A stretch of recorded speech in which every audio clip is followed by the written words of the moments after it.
Parang birthday ni nanay, 18 years. Parang ako nagbibo. Maalala ko noon, during my 18 years old, the food, it's not the food.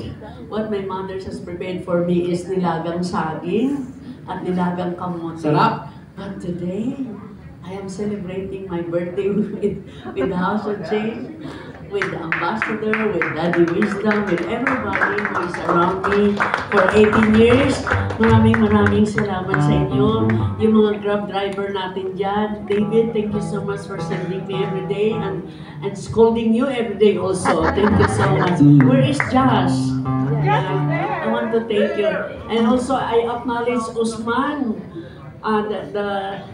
For 18 years that Usman witnessed the House of Change, that every year we are here.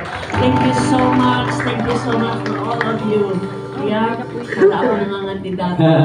and now we're just celebrating 18 years of House of Change. Of course, we pray that we still have 100 more years together with Nanay Shani in that 100 years. Amen! Happy birthday to you.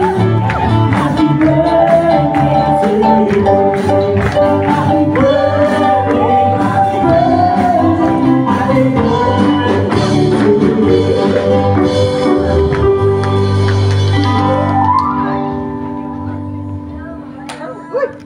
Mahila mo!